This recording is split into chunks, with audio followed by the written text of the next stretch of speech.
Hey guys, Zomfox here, and we have a huge announcement that came out just a couple hours ago because the United Football League has officially announced its 2024 season rulebook.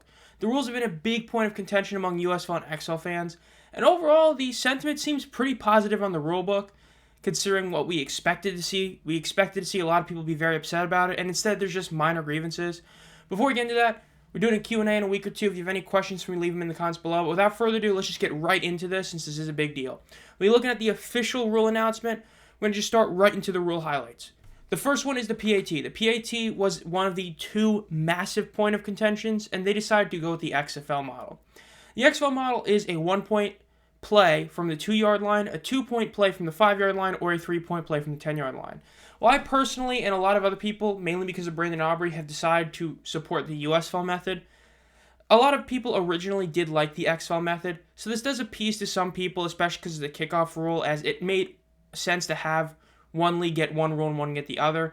Though some people wish it was the other way around, but overall, it's okay. The league is very clearly trying to be a high-scoring league, and you'll see that with the other rules that are implemented. So having this be the rule makes sense for what they're trying to do. Now, the kickoff rule will be the USFL style, which essentially is that the kicking team will kick from the 20-yard line, but there's certain rules about how you can run and where you can recover the ball and all that. As overall, a kick out of bounds will give possession to the receiving team at the 30-yard line, which is a bit different than what the USFL had, but the actual kickoff is the USFL rule. Now, a quick side note, if you're talking about this in a safety method, I think a lot of people don't understand that the USFL kickoff method was made with safety in mind. The whole reason they actually pushed it back 5 yards from year 1 to year 2 was because their data showed that there was no real issue with it. So the idea for safety isn't really one that makes sense here. They're both made for safety reasons. They're just different in how they do it. So this is not a big deal, but overall, the USL kickoff is a much more eye-appealing play and much simpler, so it's a good thing they kept it. Now, the kickoff and touchback rules, there's a couple extra things. Essentially, all touchbacks on kicks, whether they be kickoff or punts, will be placed at the receiving team's 25-yard line. Any punt that goes out of bounds inside the 25-yard line of the receiving team will also be considered a touchback. And then non-kicking touchbacks will be placed at the 25-yard line. Early reports suggested this would be at like the 30-yard line, and I'm actually glad it's the 25. Now, the out-of-bounds thing is questionable. Again, it's very obvious the league wants to have it be a high-scoring league, so they're trying to have punters punt the ball, inbounds so that the returner can actually return it. But it does kind of get rid of a whole, nuance of punting, trying to punt the ball out of bounds within the 5. But overall, it means for more exciting plays. All in all, downing the punt inside the 5-yard line can be a really fun play to see. So I'm kind of indifferent on that. Overall, I think it's okay. Now, the alternative possession option, or the extra onside kick rule, is that it's actually a full-blown hybrid. So the USFL did a 4th and 12, which is what they're sticking with, but they're putting it at the 28-yard line, which is, surprise, 3 yards different than what the XFL had about. So essentially, they're keeping the whole idea of where it is, but they're keeping it at 4th and 12. So it's a very direct hybrid rule, and I'm actually fully supporting of this. The issue I had with the USFL method was that you didn't really get punished that hard for missing the 4th and 12 compared to the XFL.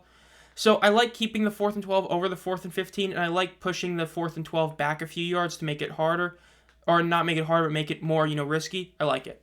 Now, the 2 forward pass option is the same in both leagues. Essentially, you can throw 2 forward passes as long as they're both behind the line of scrimmage. Solid. Now, the catch rule is going to be the USFL/NFL one. The XFL used the CFB method, but the USFL used the NFL one. It is you either have to get both feet in bounds while controlling the ball, or it's, get like your hamstring or something on the ground before you go out of bounds. Solid. I don't think anyone's against this. If you're trying to get players to the NFL, you have to have the NFL rule. It only makes sense.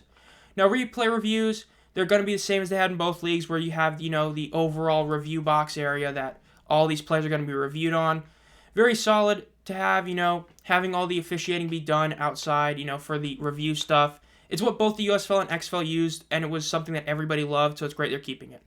Now, the coach's challenge is going to be the XFL rule, where a coach has a challenge that can be used on anything. A false start and offsides, all of that is fair game for the coach's challenge. If they fail it, they lose the timeout. If they succeed, they don't lose the timeout. Overall, really solid. Then overtime is also a bit different. Overtime, essentially, is that the rule is going to be, it's the same as both leagues, which is alternating 2-point conversion tries. At the 5-yard line, you get 3 plays, or best of 3, going from the 5-yard line. It's the same one they had in both leagues. It's a shootout rule. Pretty much everyone likes this one. It's really solid. And then the DPI rule, I kind of skipped over that one earlier. The DPI rule is also one that is very, very likable by many people because it's a hybrid of the college and the NFL rule. Essentially, if the DPI occurs, defensive pass interference, occurs within 15 yards, it's a spot foul. But if it happens above 15 yards, it either is a spot foul or a 15-yard penalty.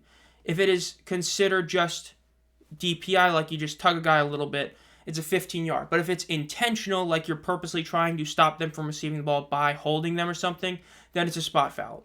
This is a really solid one because you don't overtly just insanely punish somebody in a very small, like, oh, they did a PI like at the 7 yards behind the line of scrimmage, or in front of it, so they don't get the ball 15 yards.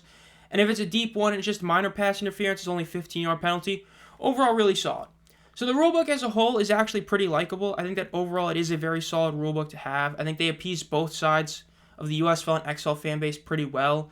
There's going to be XFL fans mad about the kickoff and USFL fans mad about the PAT, which is pretty much how it's supposed to be. If both sides are somewhat upset, but they're overall okay, you did a good deal. So overall, really solid rulebook. Make sure to subscribe and hit the bell to be notified as soon as I upload any videos. We still have other announcements that need to be made in the next couple weeks, as well as the new site's supposed to come out and the new shop is supposed to come out this week. Again, if you have any questions for me, leave them down below in the comments. And as always, have a great night.